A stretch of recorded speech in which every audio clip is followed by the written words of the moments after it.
చూడొచ్చు, వాళ్ళు గెలవచ్చు, ఎవరికి శాశ్వతం కాదు. మళ్ళా డబల్ స్పీడ్తో మేము అధికారంలోకి వస్తాం. అప్పుడు మేము గిట్లే మాట్లాడన్నా, ఈ పద్ధతి అనుసరించానా,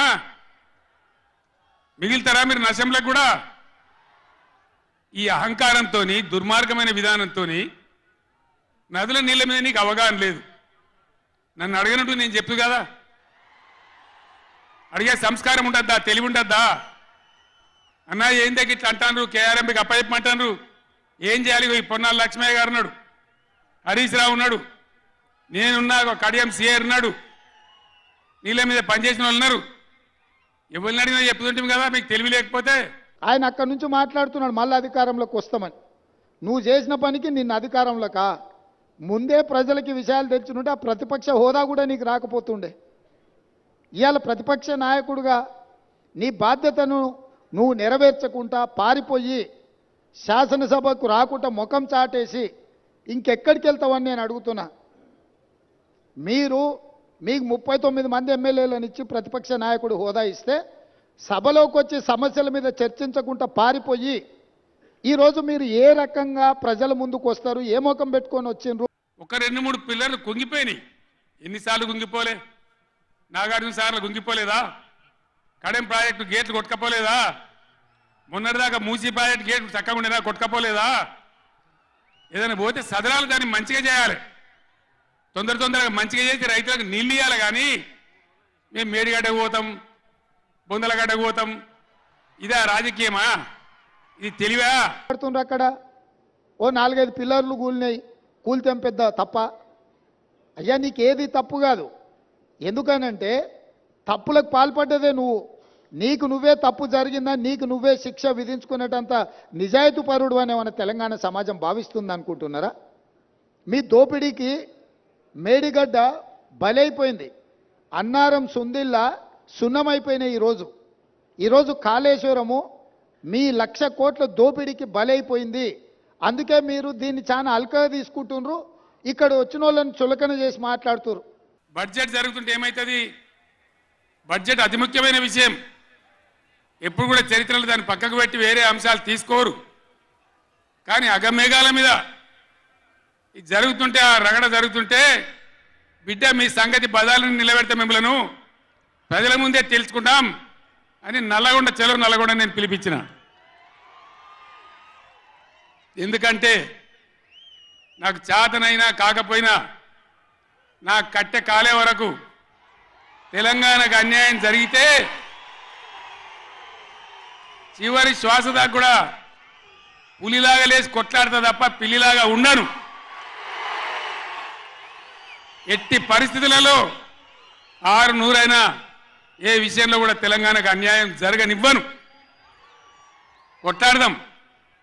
చెలో నల్గొండ ఇయ్యంగానే పిక్క చచ్చుడు ఇజ్జత్ మానం పోతుంది రాబాయి. కేసీఆర్ బొబ్బ పెడితే ఏం చేస్తామని చేతులు విసుకొని కాళ్ళు విసుకొని అర్జెంటుగా బడ్జెట్ పక్కకు పెట్టి శాసనసభలో తీర్మానం పెట్టిండ్రు.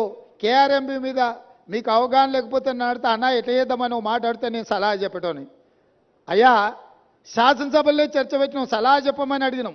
శాసనసభలో నేను స్పీకర్ గారికి విజ్ఞప్తి చేసిన, దయచేసి మాజీ ముఖ్యమంత్రి గారికి ఆదేశాలు ఇవ్వండి, అవసరమైతే సభను వాయిదా వేయండి, వారు వచ్చినాక వారి సలహా సూచనలు తీసుకున్న తర్వాతనే తీర్మానం చేద్దామని చెప్పినాం. ఉత్తమ్ కుమార్ రెడ్డి గారు పెట్టిన తీర్మానంలో లోపాలు ఉన్నాయి, అది కూడా సక్కలేదన్నాడు. సక్కలేని తీర్మానానికి నీ అల్లుడు స్వాతిముత్యం ఎట్లా మద్దతు ఇచ్చింది ఏకగ్రీవంగానే? అందుకే 4 సార్లు అడిగిన. శాసనసభలో మీరందరూ చూశారు కదా మీడియా మిత్రులు, ఉత్తమ్ కుమార్ రెడ్డి గారు ఈ ప్రాతిపదికన తీర్మానాలు పెట్టినరు.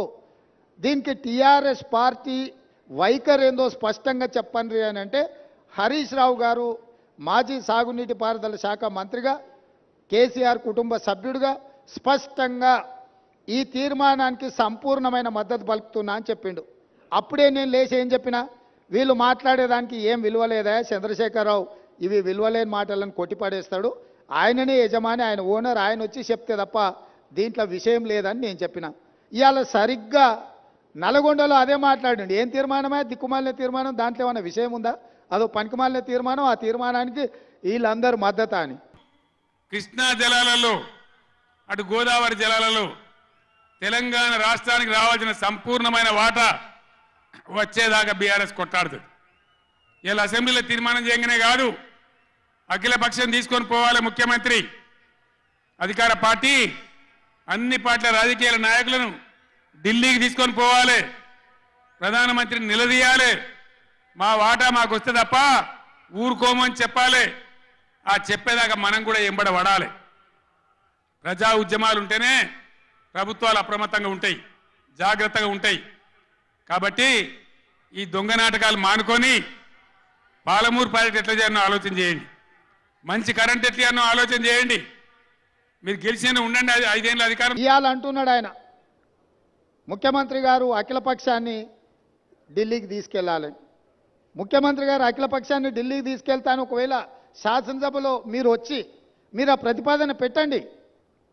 మా ప్రభుత్వము వినడానికి, ప్రజలకు మేలు జరిగే విధానాలు చేపట్టడానికి స్పష్టంగా ఒక స్పష్టతతో ఉన్నది. మీరు నల్గొండకెళ్ళి గక్కడేదో సభ పెట్టి దిక్కుమాలిన మాటలు మాట్లాడే కంటే శాసనసభ జరుగుతుంది.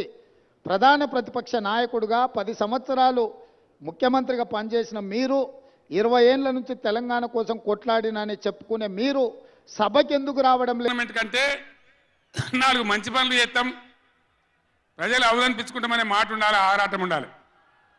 ఒక్కటన్నా మంచి మాట ఉన్నదా? ఒక్కటన్నా? పొద్దున్న లేస్తే సొల్లుపోయాను కేసీఆర్ని తిట్టాలి. కేసీఆర్ని తిడితే మీరు పెద్దోళ్ళు అవుతారా? లేనిపోని బదనాములు పెట్టి కేసీఆర్ మీద బదనాం పెడితే మీరు పెద్దోళ్ళు అవుతారా? ప్రజల హక్కులు గాలికి వదిలేసి ఏ విధంగా అసెంబ్లీలో మాట్లాడుతున్నారో, ఎటువంటి దుర్భాష మాట్లాడుతున్నారో, ఇంత దుర్మార్గమైన పద్ధతిలో మాట్లాడుతున్నారో టీవీలో సాక్షిగా మీరు అందరు చూస్తూ ఉన్నారు. ఇప్పుడు భాష మీద మనం ఎంత తక్కువ మాట్లాడుకుంటే అంత మంచిది. ఎందుకంటే చంద్రశేఖరరావు గారి వ్యవహారం మీకు అందరికీ తెలుసు. ఇప్పుడు ఆయన సందర్భాన్ని తప్పుదోవ పట్టించడానికి ఏదో ప్రయత్నాలు చేస్తుండు. మేము అటు ఇటు దారి తప్పదలుచుకోలేదు. కాళేశ్వరంలో జరిగిన అవినీతిని నిగ్గుదేల్చడానికి ప్రభుత్వం కట్టుబడి ఉన్నది. దాని మీద మాత్రమే ఫోకస్ పెడతాం. డెఫినెట్గా శాసనసభ సమావేశాలలో చర్చ జరిగిన తర్వాత ముగిసిన ఎంబడే మిగతా కార్యాచరణ చేపడుతుంది ప్రభుత్వం.